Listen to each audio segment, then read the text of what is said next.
on your Ride4Rufiji Moment number 45.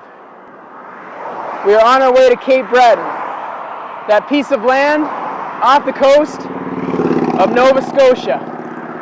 Now, I saw a sign just a while ago that told me I was about 22 kilometers from Cape Breton. But I don't need a sign to tell me how far away I am from the ocean. For days now, the winds have been blowing from the east to the west. A great headwind has been blowing against me, and I've been fighting against it. But I don't mind it, because this wind carries with it that unmistakable smell of sweet ocean water. And it's so exciting to think we started on one coast and we're so close to the other side of this country, to another ocean. We're in Matthew 18 today, and we're talking about forgiveness. In Islam, the prevailing sentiment, the prevailing behavior is eye for eye and tooth for tooth. But should we be surprised? Should we be surprised in a works-based religion and a works-based philosophy such as Islam that this would be the case? In a system where heaven is not a gift. Heaven is earned on some cosmic scale that weighs your good against your bad.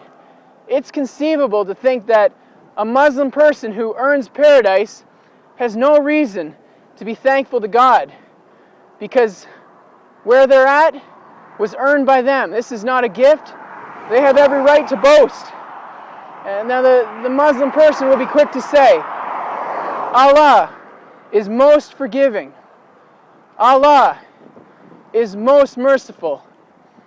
But I humbly ask my Muslim friends, in a system like Islam that is void of grace, how has Allah demonstrated His forgiveness? In a system that is void of grace, how has Allah demonstrated His mercy? Now, Jesus gives a parable in Matthew chapter 18 of a great king. A servant is standing before this king, and he owes a debt he can never repay. And the king decides to forgive this man his debt. Now, that should be the end of the parable. The man should go off with a song in his heart. But instead, this man who's just been forgiven a great debt, he goes off and finds one of his servants that owes him such a small debt in comparison to what he's just been forgiven, and he shakes the man and he demands that every last cent be repaid to him. Well, the king finds out about this, and he calls the servant back in, and he says, "You wicked servant, I have forgiven you so much. And this is how you repay my kindness? By shaking one of yours and demanding every last cent out of them?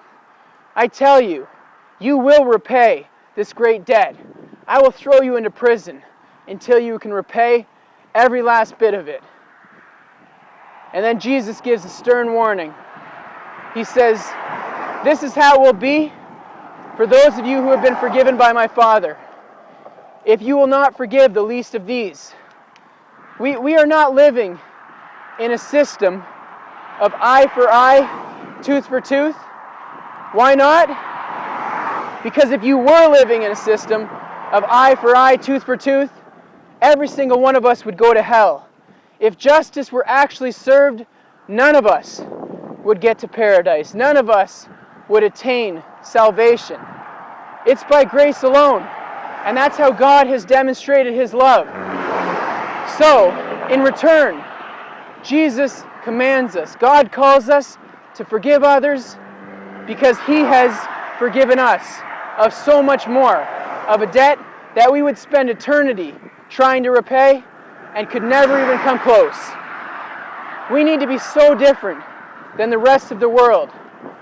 We need to show those that we mean to reach out to, including the Muslim people that we love, that we will not live in a system of eye for eye, tooth for tooth.